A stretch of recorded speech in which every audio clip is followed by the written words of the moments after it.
You're listening to TASH Amplified, a podcast that seeks to transform research and experience concerning inclusion and equity for people with disabilities into solutions people can use in their everyday lives. Today we are talking with Professors Jenny Kurth and Andrea Ruppar about their article, Considerations in Placement Decisions for Students with Extensive Support Needs, an Analysis of LRE Statements, in the March 2019 issue of Research and Practice for Persons with Severe Disabilities. They examine a collection of individualized education programs to find out how decisions are made to remove students from the general classroom, when supplementary services are offered to keep them in the classroom, and when they are withheld.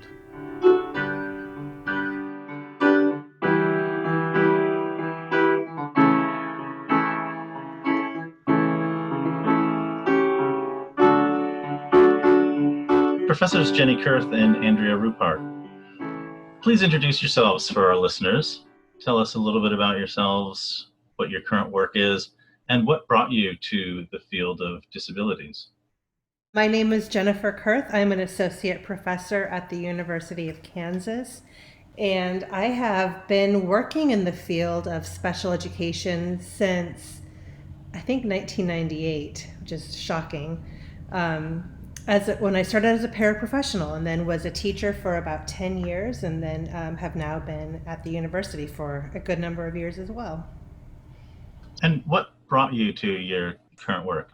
It was a lucky coincidence in that when I was in college, I had to do an assignment, and for some reason, the assignment got me connected with this woman who was a special education teacher at the local school district.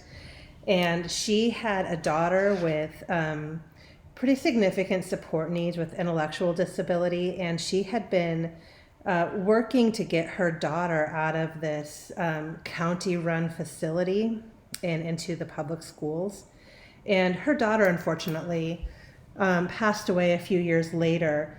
But Linda, this woman, had this really profound impact on me in terms of really introducing me to special education and introducing special education as a sort of social justice adventure and the importance of inclusive education and sort of strengths-based thinking about students.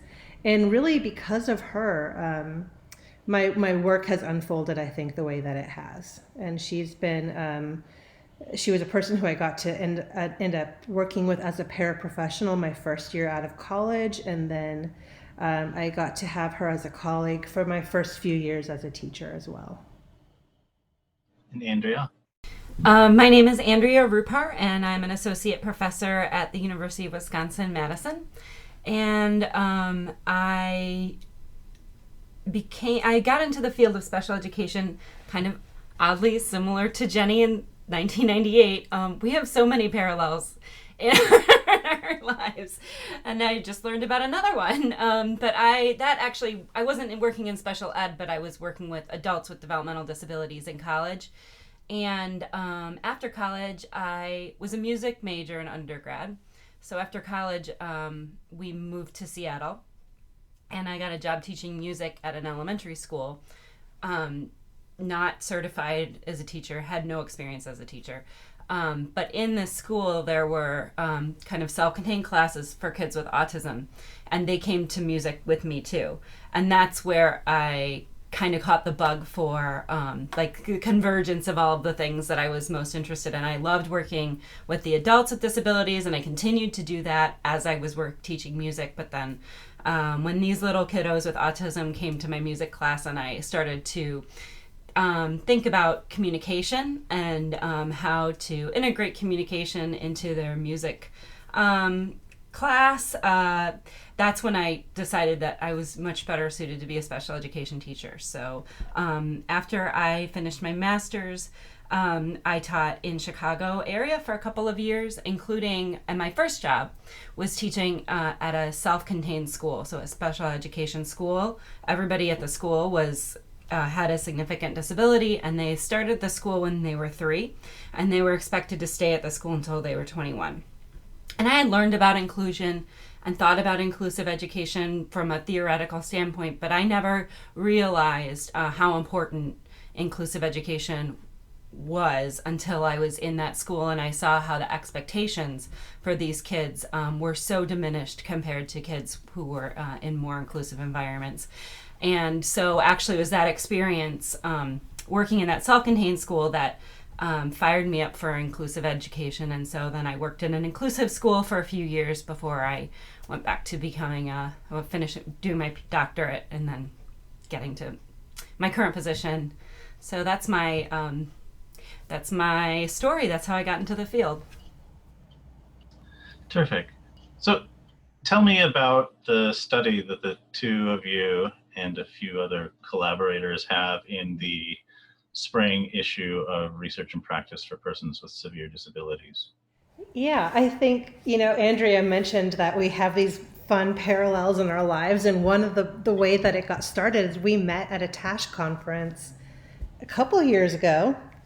And we're like, hey, you're doing pretty neat stuff. And we both wanted to think about, I think, what some projects are we could do together.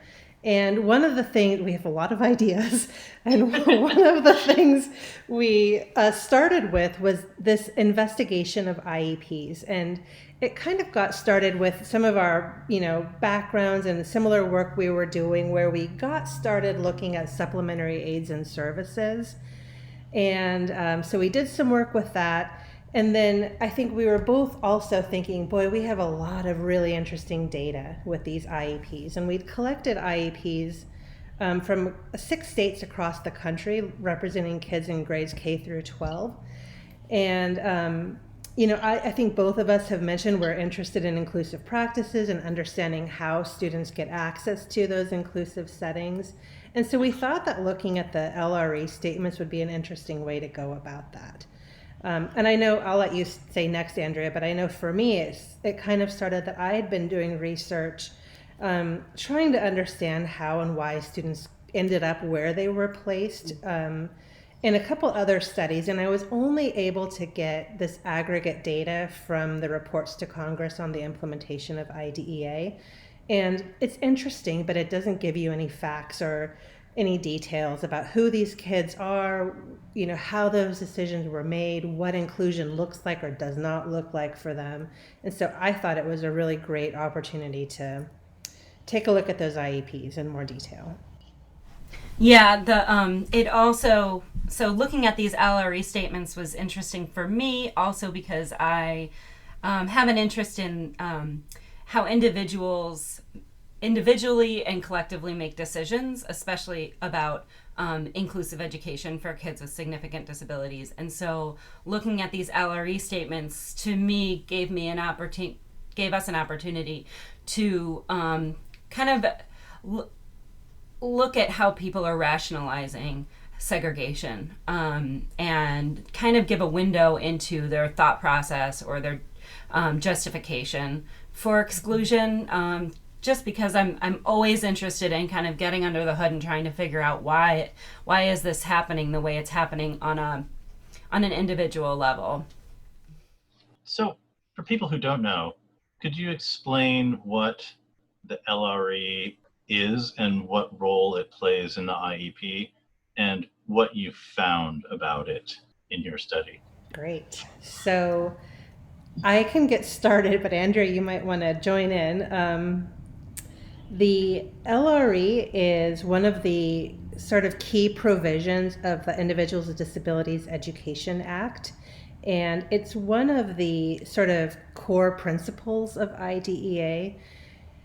And I've pulled it up here so I can read it more carefully, but it essentially says that to the maximum extent appropriate, children with disabilities should be educated with children who are not disabled, and that special classes, separate schooling, or other removal of children with disabilities from the regular education environment should only occur if the nature or severity of the disability is such that education in regular classes with the use of supplementary aids and services cannot be achieved satisfactorily. And so so every IEP team must make an LRE decision for each child. And so when you look nationwide, there's 6 million students with disabilities receiving special education services, meaning that this LRE decision where students will receive their special education services is made at least 6 million times a year. And so it's a pretty important and frequent requirement for all IEP teams to make. Every team and every individual on that team can decide for themselves what least restrictive environment means. So those decisions are supposed to be individually negotiated for each kid, but in reality, they're nested in a bigger social system. They're within the school, within people's own experiences, their self-efficacy, their interest in inclusive education, their moral, if they think it's morally imperative, their skill set, but also what's going on in the school, what's going on in the state or in the district. So if you think about those individual LRE decisions that are made at least 6 million times a year, which is a lot of times, and actually more, right? If you think of change of placements and things like that, it's got to be more than that. Then, in each one of those individual decisions is influenced by all of these different factors, some of which are laid out and some of which are kind of tacitly understood among team members. So by looking at these statements, we were really interested in trying to figure out what people are, how people are coming to these decisions that they do. Mm-hmm. So in the course of your study, you identified 5 broad reasons why students with disabilities are removed from the general education classroom. Can you tell us about those 5 reasons, and then you break those down into further reasons underneath that? Could you tell people what those 5 reasons are and what those entail? Sure. One of the more common reasons were related to curricular and instructional factors. And so when we were looking at these 88 IEPs, we located the LRE statements for each of them. And one of the interesting things that we found was that teams cited a need for students to receive specially designed instruction in a large number of the cases. I think it was 26. So 26 out of the 88 IEPs said that students needed to have specially designed instruction. Other times they mentioned students needing of specific interventions, more intensive or individualized supports for classes, that students needed specialized curriculum, or that they needed to be taught in small group settings. And one of the interesting things to us was that each of those curricular and instructional factors were used as justifications to remove students from general education settings. And so it was just kind of this discouraging reading of IEPs to see that these teams, it felt like, were looking for reasons to take students out of general education setting, and that they were using really bizarre, I guess, factors against students to justify their removal. And so, for example, that reliance on needing specially designed instruction was really problematic to us, because IDEA says to receive special education services, you need to meet 2 criteria. You need to have a disability, and you need to need specially designed instruction. And so the fact that these kids were eligible for special education services means they needed specially designed instruction. And so the fact that that was a really important factor in removing them from general education settings is enormously problematic to us. Mm-hmm. And we were also not at all convinced that these other things, like needing small group instruction or needing more intensive instruction, would in any way validate a person's need to be removed from general education setting, although that's 100% of the time what it was used for. Right, it's conflating the services with the place. So it's assuming that you cannot have intensive, individualized, direct instruction that happens in a general education classroom when we know that it's possible to do that. It's conflating the idea that you can't have something that's special within a general education setting. And it seemed to us that the teams were operating under this assumption, that certain things that qualify you for special education in the first place just simply can't be provided in a general education space. One of the other factors was environmental, in that some of the teams talked about a need for a continuum of services. And so we saw that there were teams, IEPs, who reported that the student needs to leave general education to work with a special education teacher, or needs to leave general education to receive speech and language services. Those sorts of things, which were, again, pretty problematic when you look at how IDEA has been written and interpreted. And there was this sort of overwhelming feeling from reading these IEPs that teams felt that there was some sort of inadequacy of general education settings, that basically student needs could not be met in those settings, and so something else was needed, and that they were keen on finding the something else for students. Yeah, and one of the most common things that we found in the environmental domain was just a basic statement that said that they need to leave. They need a different room. They need to work in a special education environment. They need a certain type of program. And so, again, the logic is pretty flimsy. I mean, you say, well, why does he need to leave? Or why are you placing him in a special education classroom? And they say, because he needs to leave the general ed classroom. Or because we have the special program. That was part of it too. So that teachers, we have the intensive language blah blah blah blah blah classroom in this school, so that's where he goes. That's where he will be best served. Right.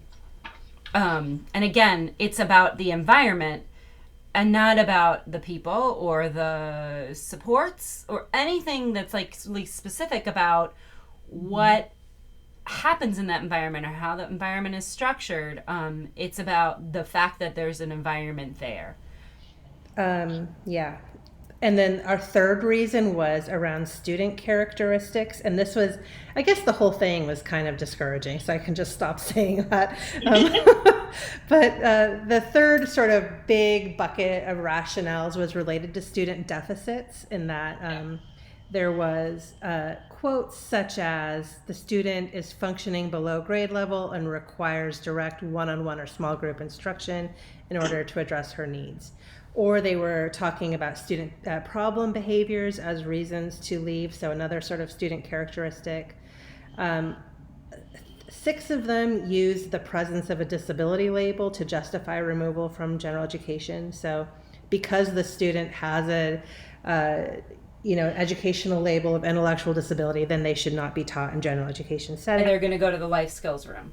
They're going to go exactly to that special room we have for these kinds of kids. And then other things around the student characteristics, like needing breaks or needing specialized healthcare procedures, those sorts of things. So again, using, what was interesting to me, I guess, thinking about it, is that the environment was not good enough. The general education environment was not good enough. And then the students themselves were not good enough to be in that environment. And so you're kind of seeing all of these cards getting stacked against students, which I think leads to what we're finding nationally, that students with the more significant support needs are overwhelmingly not taught in general education settings. And it's because they're finding, all of these reasons to exclude students. And then our fourth reason was related to personnel factors, meaning that it was mostly related to related services, so speech, OT, physical therapy, that kids needed to leave general education setting to receive related services, or that they needed to leave special education settings to work with special education teachers.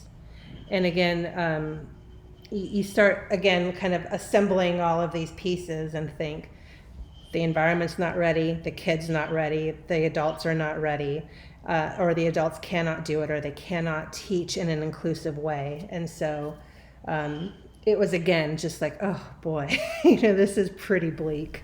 Yeah, then the related services is, I guess not surprising to me, knowing kind of how things look in schools oftentimes, but discouraging, because related services are a big part of special education. A lot of kids, especially with more significant support needs, benefit from a lot of related services. And so the IEP is stacked with related services, and the only place that a school provides any related services is in the OT office or the speech office, there's a lot of justification for exclusion there just by like this sort of happenstance of how people do things and, like you said, the kid's needs or perceived needs. Yeah. And I think too about how we develop goals in the first place. If you think about like Michael Giangreco's work in Coach and how those goals are developed, multidisciplinary goals, and the idea is that you don't have an OT goal that's by itself. You don't have a speech goal that's by itself, but that's not how things are looking for these kids. It's still these very these little egg crates of IEP goals that together mean, oh, he has to leave. He has to leave. Oh, he has to leave for that. And then our last one was just the fifth kind of rationale we came up with. It was really not a rationale, but just we had all of these problem statements is what we called them. That was just kind of like, well, these are weird. How do we make sense of them? And it was also just really troubling that the LRE statement is a required component of every IEP, yet in 19 of the IEPs we looked at, we could not find an LRE statement. So you think about the importance of communicating to families, to teachers, to students, to the whole IEP team, how special education services would be delivered. And in 19 of them, all of us, all 6 or 7 of us, could not find any statement about how and where the student would receive special education services.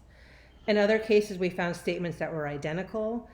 So it looked like people had copied and pasted statements across IEPs and had not individualized them at all. Other cases, we found check marks that said, for example, can the needs of the student be met in a less restrictive setting, yes or no, and that constituted the whole LRE statement. Other times they were just not measurable and specific, and one was the student will be with his general education peers at all times other than when he's pulled out for special education services or nursing services. So you're thinking about, if I were a teacher implementing this IEP, how much time can I pull them out, or should I pull them out for services? And it's completely unclear. And so you can imagine the implementation of this could vary dramatically and could be very different from what the IEP team imagined, or what the parents are expecting, or what the child is expecting. And that's a huge problem as well.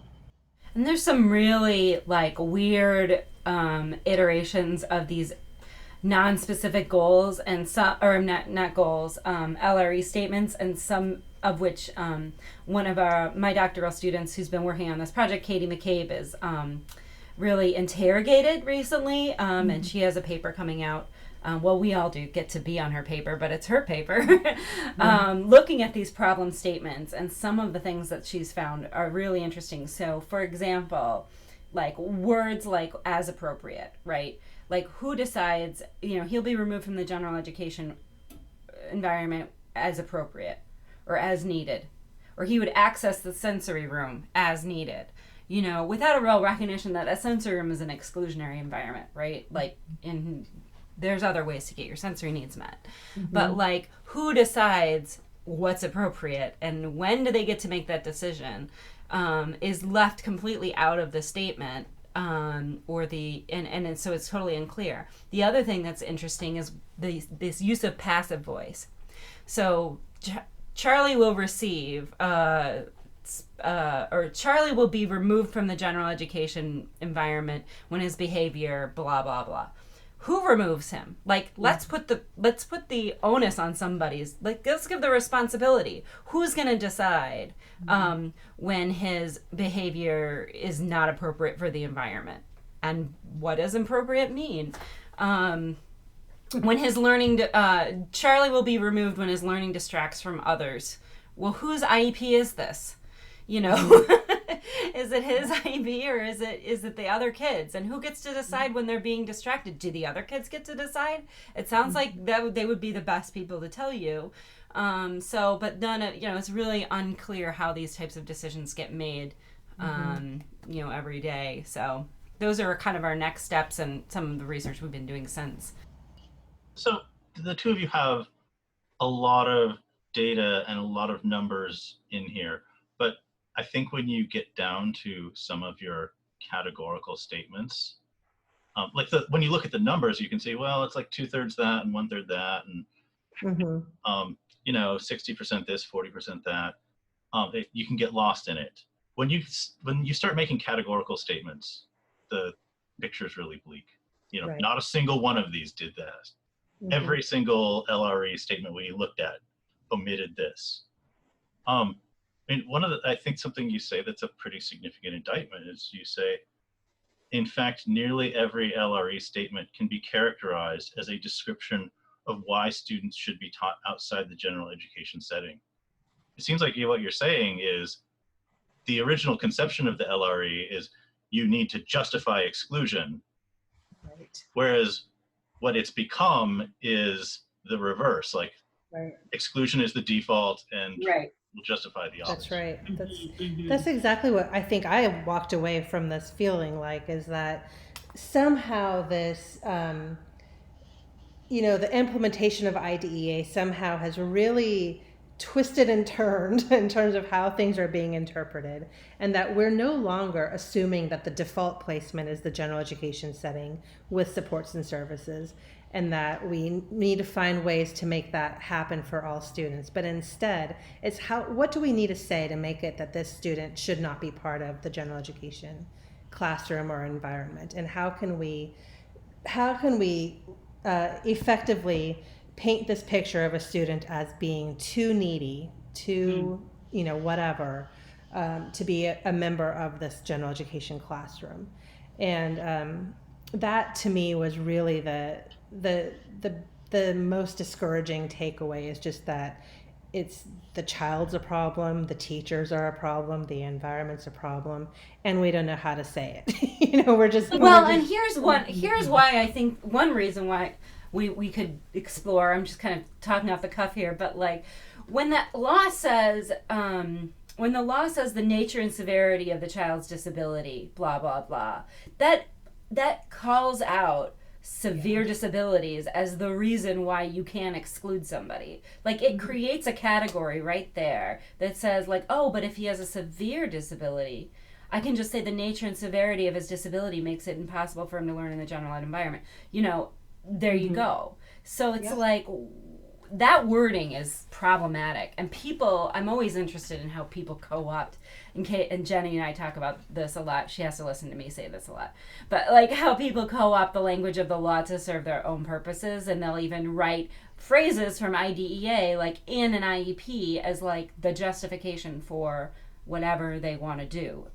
And so anyway, that's one of them. The nature and severity of his disability. Well, that puts the blame on him, first of all. And second of all, calls out kids who are perceived as having severe disabilities. It all just feels enormously outdated. And to me, at least, that we've really been shifting, I think, as a field, our definition of disability as being sort of existing in this mismatch between the environment and the student, and that if you have a good fit, you have your needs met within that environment, the manifestation of your disability is mitigated. And yet, so we're, I think, as a field, moving to this place where we're looking at the importance of the environment more and more. And yet this kind of language in the IDEA and what we're seeing in these IEPs is just 100% centering all of the, all of the existence of disability within a child, a child. And that is not, should not be up to the child to figure out, what their needs are, how they can be included. But we should really be thinking about, as a field, how can we adjust the environment to meet the needs of the students within that environment. That's a place where we have a lot of power and a lot of capacity, and it's just, I think, really underutilized right now. And when the statements say things like he needs a structured environment, or what are some of these ones, like the general education environment is not appropriate, blah blah blah, it's like, well, what are you doing to change the environment? it sounds like the environment is disabling him. So how can you make the environment less disabling? And how on earth is the self-contained classroom that you want to send him to less disabling than that? I mean, it doesn't. It's anyway. It's like it's sort of the same thing as you're saying. Is at the end of the day, it's all about the fact that a kid is labeled with a disability, and he's labeled with a disability because the environment doesn't support his needs. Yeah. So a lot of because this is observational science, a lot of the paper is dedicated to documenting the phenomenon. And the two of you write, no LRE justification statement in this analysis referred to supplementary aids and services, nor any discussion of how these were considered when making LRE decisions. And then towards the end of the paper, you do dedicate maybe a half a page to arguing back with these IEPs that you looked at. What would you say to these IEP teams who've said, we can't provide the individualized attention in the classroom, we can't provide the level of curriculum customization that the student needs in the general setting? Well, I feel like that's to me, I guess I'll answer that first with a question of my own, is what are the supports and services that are being provided in this general education or this special education classroom, and what about them is so special that it cannot be done inclusively? Because when you get back, really down to the core of it, there is this idea that there's a special place with special materials and special learning for special kids done by special teachers. And you're like, well, what's so special about it? And if it really is, really, really special, why don't you teach us what that is so that we can have this person be part of their community at school, the larger community that they live in. We need to know what's working for that child in that self-contained classroom so that we can use those strategies elsewhere. I would suspect, and I've always found this to be the case, that there's really nothing that special that's happening. It's just that they're hoarding the materials and the people and the resources in those settings, and so then the child has access to them in that special place. When you take those same supports out and you bring them to where the child is learning, surprise, they're going to learn just as well in the general education setting. So what I would prefer people think about is, rather than where's the place for where's the place where students will receive services, let's instead think about what are the supports and services the child needs. And I think that's what IDEA is asking teams to do by considering the supplementary aids and services. That is, we underlined that as being part of the LRE statement. But instead of thinking about what are the supports, we're so used to now having this continuum of placement options and then just putting kids into places and not thinking about what the supports are within them. So if we imagine that there is no other place to go, what are the supports that would be needed? And let's think about that and have a really robust discussion about those supports and how we can bring them where the child is learning and with the people they should be learning with. And I think that would help us really reimagine what our IEPs could be like for students. I think, though, too, there's a pretty, ableism is so endemic in our assumptions about what kids can or should be allowed to do, get when they have a disability label, when they exhibit disability characteristics in a particular environment that might be seen as clashing with the way that we want our perfect world to look. The blame goes to the kid, and when teams want to make the decision to exclude a kid because they have a disability, what I would like to ask them is, what is your outcome that you would like to see for him? Where do you see this going for him? What are his strengths, and what possibilities do you see for him if if right now you're sending him out of the classroom. So I think it's a fundamental shift in a lot of people's minds that we're just not there yet in terms of understanding people with disabilities as people, kids with disabilities as being kids. People don't see it that way. And I don't know, I feel like I'm painting a really bleak picture and I'm being really pessimistic. But oftentimes I feel like when we dig underneath the surface of why people decide to exclude kids, it has a lot to do with those basic assumptions about ability. And I think as Katie McCabe's paper talks about this need to maintain homeostasis, or this perfect little utopia, or in this striving to have a utopic environment in a general education classroom as being this perfect little place where everybody does things the same way and everybody's above average, right? So anyway, and anybody who kind of disrupts that, is the problem. Yeah. So maybe this question won't make the cut. I'm going to ask it for my own benefit. But I think that the two of you are talking about this already a lot, and I just want to ask you to maybe foreground it. So it's maybe like a philosophical or a human psychological question, but what is it? What do you think it is that humans have this tendency to think categorically and then think those categories have to be organized spatially?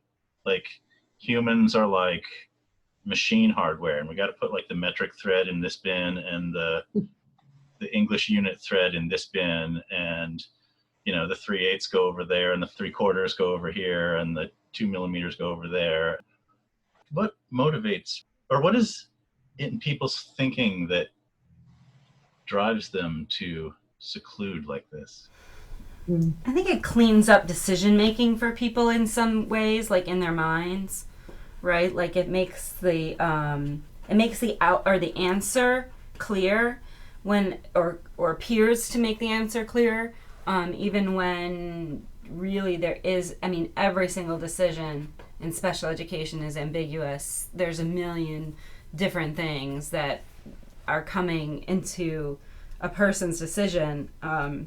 But when someone has a good reason for it, they can latch onto it and say, well, because he has autism, he needs the autism classroom and he needs visual supports and structure, and he needs to sit in a study carrel all day and do box tasks, because that's what you get for kids with autism, and that I know how to do, rather than, I don't know, this seems a little bit scarier to kind of mix everybody, throw everybody in the same pot and see what comes out. I don't know. I'm just talking off the cuff. I don't know if if that makes sense or not. I was thinking sort of a similar way, is that, we're asking people to make complex decisions in complex environments. And so if you can do something to simplify life and say, okay, here's how I handle this, how I handle a person with complex communication needs, I do this thing, or a person with autism gets this thing.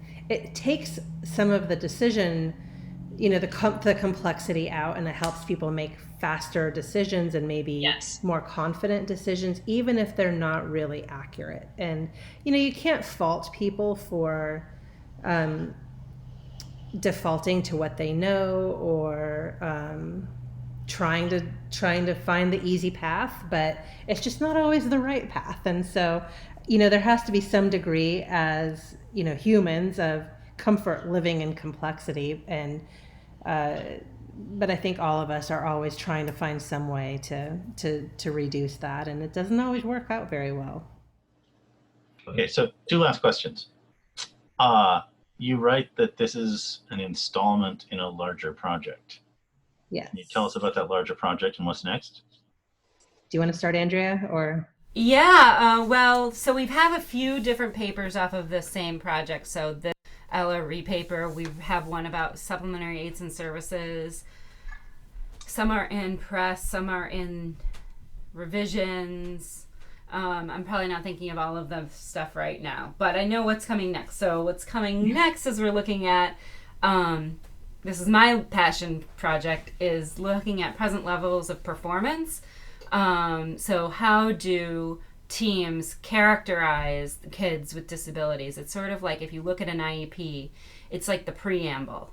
It's like, here's the picture I'm going to paint for you of this very, very special child.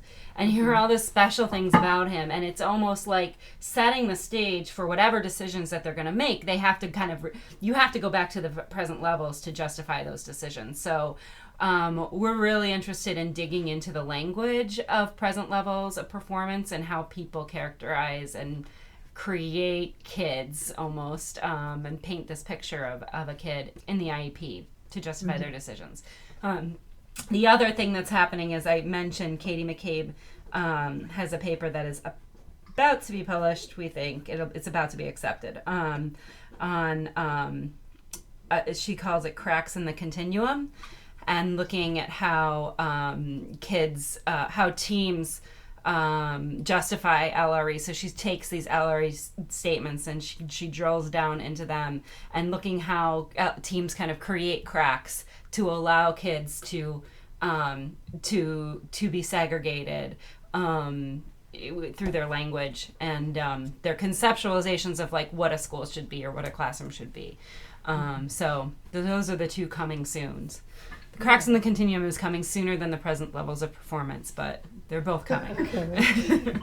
We had also, so like the supplementary aids and services that Andrea mentioned, that has been published, I think, in the Journal of Special Education. And we were just trying to do a descriptive study, kind of like this one, of what are supplementary aids and services for students with severe disabilities. Congress defined a lot about the IEP, but they did not bother to define what supplementary aids and services were. And so we were thinking, well, how are teams interpreting this? They have to make these decisions at least 6 million times a year. What are they saying they are? And so, no surprise there. There was a lot of reliance on paraprofessionals as a supplementary aid and service. And then sort of like the low-hanging fruit, I would say, in terms of curricular accommodations and extra time and those sorts of things. The other one that I think we've done is the parent input statements. We were looking at... Oh, yeah. Terrible. Evidence of parent input in developing the IEP. And so all IEPs have this small section dedicated to saying, to the parents, to say, what do you want? What are your priorities in this IEP? And so we looked at those to see what parents were interested in and how they characterized their child with a disability and what their priorities were. And I think we found there that there was more strengths-based language used around from the parents, although the parents were dramatically undervoiced, I guess, in this, that there was all of this space in the IEPs that were completed usually by school team members in this little tiny section, 2 or 3 sentences for parents. And so I think when Andrea gets the present levels analysis, or when we all do get the present levels worked on, it'll be really interesting to compare that with what the parents' input was like. And we're also working on looking at IEP goals. That has been another area that has been probably the more researched part of IEPs, is to see what the goals look like for students. And so we've been curious to know what are the goals like for students with significant support needs, and are there differences in goals based on where they receive special education services? So if they're taught in self-contained settings, do they have different types of goals than if they're taught in inclusive settings? And so we're basically taking apart the IEP and just trying to see what we can learn from these different sections, and maybe if we still have the energy left, there will be some sort of all-together wrap-up of what we learned from the whole IEP. But we'll see. So last question, where can people find out more? So if you were a parent or perhaps a student who was self-directing their IEP and you objected to the level of inclusion, what are some things you should know? Are there some resources that are available? Where should you turn? I think one of the first places would be the Parent Training Institute in your state. There's a lot of great parent advocates there who will help make some inroads in terms of what your options would be in terms of, legal routes versus having, getting the right people to come to your IEP meeting to help make some decisions. I think being familiar with TASH is a great option. There's nice information on our website about inclusive education, the benefits of inclusive education that parents might be able to take to IEP team meetings to discuss with the team members. The SWIFT website has similar sort of research compiled around the benefits of inclusive education. It's hard. I think this is a really contested area, and that I really think that by and large parents and children are supportive of inclusive education. It's all of us adults that get in the way, the teachers that get in the way. And I know I need to do better in my teacher preparation, and probably my colleagues do too, of presenting education, special education, as a service that goes with the child and not as a special place where they have to go. And I think until we continue to get that more firmly in mind of our teachers, there's going to be a lot of parents who continue to have this struggle. And so, hopefully we keep attacking it, I guess, from all of those angles, so that people get better and better information about how to promote inclusive practices from every system level. Okay, well, thank you to the two of you for joining us for an hour to discuss your research, and we look forward to the continuing results of this project. Thank you. Thank you. Thank you. You've been listening to TASH Amplified. For more about the series, including show notes, links to articles discussed, a complete transcript, and a schedule of episodes, visit tash.org/amplified. You can subscribe through iTunes or your favorite Android podcast app to have the series delivered automatically to your device so you never miss an episode. If you enjoyed today's episode, please share it with your friends and on your social networks. Today we discussed research from the March 2019 issue of Research and Practice for Persons with Severe Disabilities on considerations in placement decisions for students with extensive support needs, an analysis of LRE statements. Current issues, as well as the complete archive of 40 years of RPSD, is one of the benefits of TASH membership. You can learn more about RPSD at the publisher website, journals.sagepub.com/home/RPS. TASH is a research and values-based advocacy association with an over 40-year record advocating for the rights of people with disabilities. TASH is a coalition that unites people with disabilities, researchers, educators, service providers, family members, and others in the cause of guaranteeing that people with disabilities are able to participate in all aspects of life.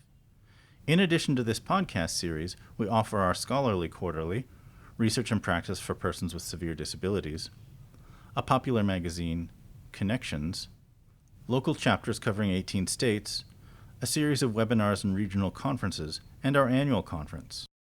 The theme for our 2019 annual conference is Building Diverse and Inclusive Communities. The conference will be in Phoenix, Arizona from December 5th through 7th and will feature about 1,000 attendees and 300 presentations by researchers, self-advocates, family members, educators, agency personnel, and other experts and advocates. You can learn more and register for the conference at tash.org/conference2019. You can receive updates from TASH on this podcast and our other activities by following us on Facebook or on Twitter at TashTweet.